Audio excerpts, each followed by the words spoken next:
अगर आप लोग नहीं देखे होंगे तो उसको जाकर देख लीजिए और शेयर कर दीजिए, ठीक है। तो उसमें मैंने देखा था संख्या क्या होता है, संख्या के प्रकार क्या होता है, और संख्या के प्रकार में मैंने 3 संख्या बताए थे। एक था प्राकृतिक संख्या, और दूसरा था पूर्ण संख्या, और तीसरा पूर्णांक, ठीक है। तो उसके आगे हम लोग आते हैं संख्या के प्रकार में चौथा जो है वो है सम संख्या, ठीक है। तो डिफिनीशन में लिखूँगा नहीं, मैं बातों को 2 से 4 बार बोलूँगा, आप लोग वीडियो को पॉज करके सुन के लिख सकते हैं, ठीक है। तो सम संख्या क्या होता है, इसे इंग्लिश में बोलते हैं इवन नंबर, ठीक है। तो ऐसी संख्याएं जो 2 से पूर्ण रूप से विभाजित हो जाए।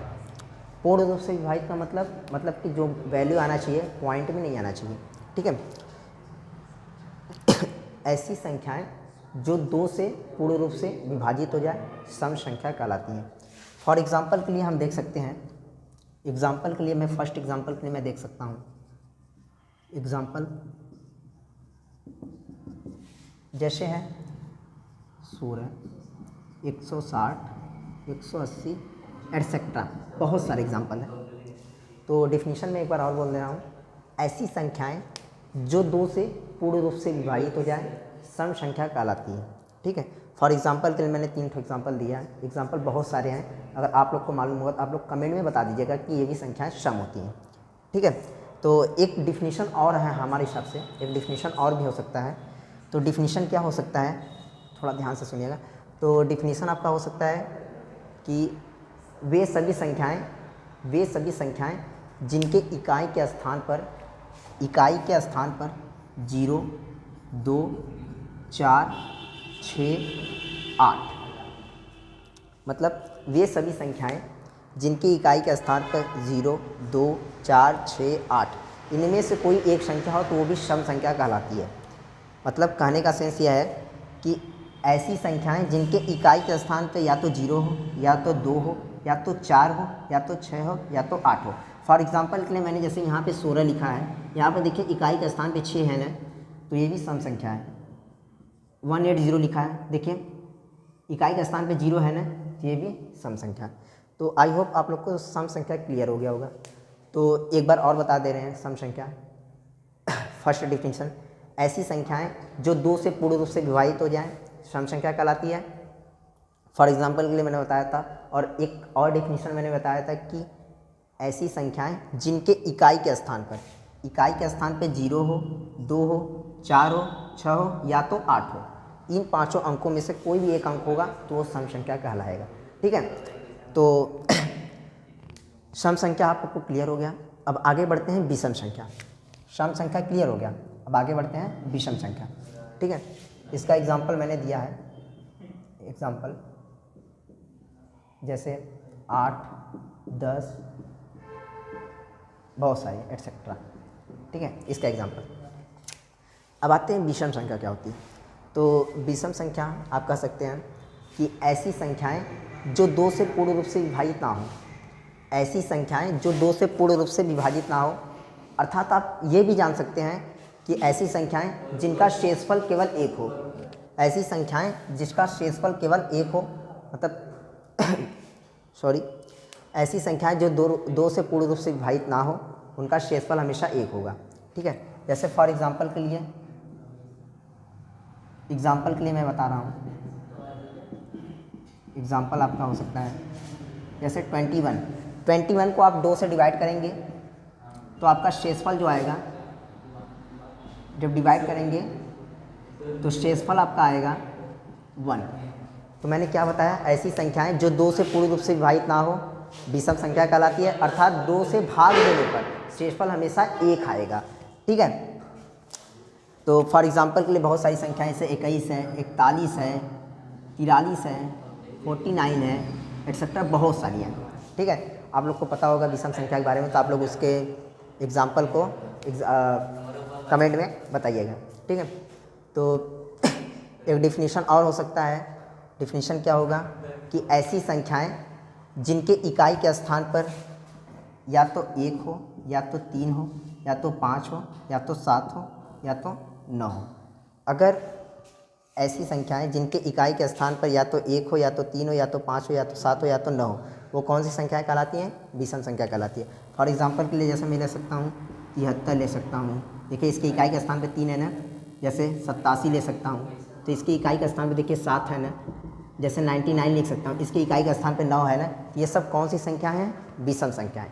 ठीक है, तो डिफिनीशन आपका नेक्स्ट डिफिनीशन यही होगा कि ऐसी संख्याएं जिनके इकाई के स्थान पर या तो 1 हो, या तो 3 हो, या तो 5 हो, या तो 7 हो, या तो 9 हो, विषम संख्या कहलाती है। ठीक है, अब आपका नेक्स्ट आता है भाज्य संख्या। भाज्य संख्या क्या होता है आपका? भाज्य संख्या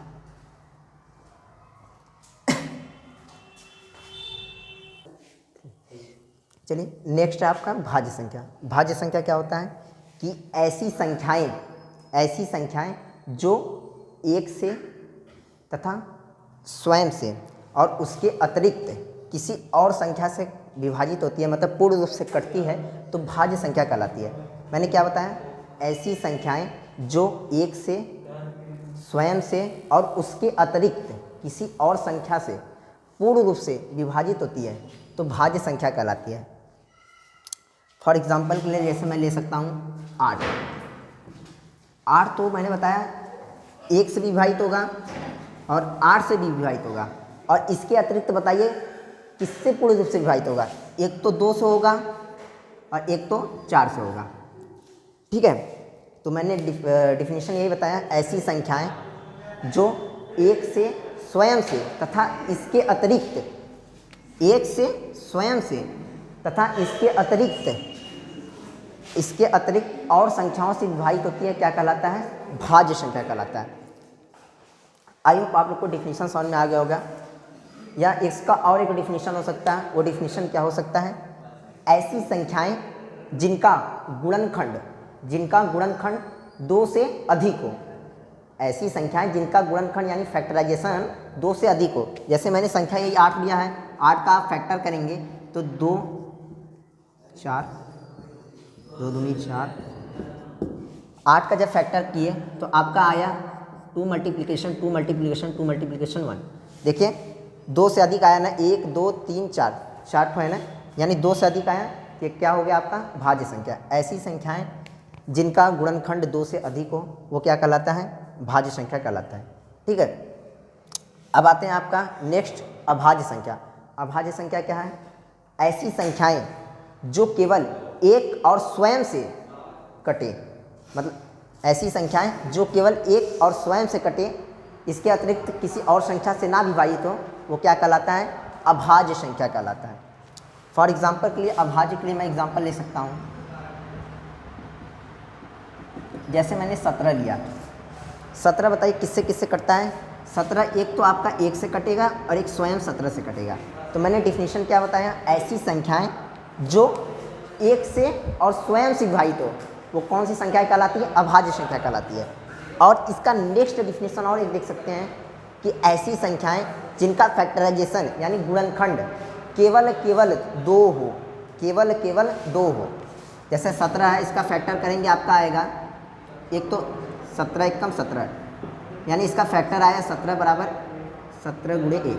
देखिए इसका संख्या कितना है? 1 2। ऐसी संख्याएं जिनका फैक्टराइजेशन यानी गुणनखंड केवल 2 हो, तो क्या कहलाता है? वो अभाज्य संख्या कहलाता है। तो आई होप आप लोग को क्लियर हो गया होगा। अब संख्या के प्रकार में एक लास्ट जो है सअभाज्य संख्या, अब इसको भी देख लेते हैं। ठीक है, सअभाज्य संख्या आपका होता है कि सअभाज्य संख्या आपका होता है कि 2 अभाज्य संख्याओं का युग्म, 2 या 2 से अधिक, सॉरी मैंने 2 बोला था, 2 या 2 से अधिक अभाज्य संख्याओं का ऐसा युग्म जिसका मस केवल 1 हो। मैंने क्या बताया? 2 या 2 से अधिक अभाज्य संख्याओं का ऐसा युग्म जिसका मस केवल 1 हो। जैसे फॉर एग्जांपल के लिए आप देख सकते हैं, इसका फॉर एग्जांपल के लिए मैं बता दे रहा हूँ। जैसे 13 और 17, जब इसका मस आप निकालेंगे यानी HCF जब आप निकालेंगे तो 1 आएगा। ये कौन सी संख्या कहलाती है? अभाज्य संख्या। जैसे मैं ले सकता हूँ 13, 17, 19, ये 3 संख्याएं हैं। इसका जब मस आप निकालेंगे, HCF जब आप निकालेंगे तो आपका आएगा 1। तो ये कौन सी संख्या कहलाएंगी? सअभाज्य संख्या, मीन्स इंग्लिश में बोलते हैं को प्राइम नंबर। ठीक है, तो आई होप आप लोग को पाँचों समझ में आ गया होगा। तो मैं एक बार तेज़ी से थोड़ा सा रिपीट कर दे रहा हूँ, आप लोग सुन लीजिएगा। सम संख्या क्या होता है? सम संख्या होता है ऐसी संख्या जो 2 से पूर्ण रूप से विभाजित हो, सम संख्या कहलाती है। या तो उसके इकाई का स्थान पे 0 हो या 2 हो या 4 हो या 6 हो या 8 हो, सम संख्या होता है। अब विषम संख्या क्या होता है? ऐसी संख्याएं जो 2 से पूर्ण रूप से विभाजित नहीं होती है, अर्थात शेषफल हमेशा 1 बचता है, विषम संख्या कहलाता है। ऐसी संख्याओं के इकाई के स्थान पे या तो 1 होता है, या तो 3 होता है, या तो 7 होता है, या तो 9 होता है, या तो 5 होता है। ठीक है, वो कौन सी संख्या कहलाती है? विषम संख्या। अब आते हैं संख्या नेक्स्ट होता है आपका भाज्य संख्या। ऐसी संख्याएं जो एक स्वयं तथा इसके अतिरिक्त किसी और संख्या से पूर्ण रूप से विभाजित होती है, भाज्य संख्या कहलाती है। अभाज्य संख्या क्या होता है? ऐसी संख्याएं जो एक और स्वयं से कटती मतलब विभाजित होती हैं, वो अभाज्य संख्या होता है। अब सभाज्य क्या होता है? 2 या 2 से अधिक अभाज्य संख्याओं का ऐसा युग्म जिसका मस केवल और केवल 1 होता है, वह सअभाज्य संख्या कहलाती हैं। आई होप आप लोग को पूरा वीडियो समझ में आया होगा। तो आप लोग लाइक, कमेंट, शेयर करना ना भूलें। ठीक है।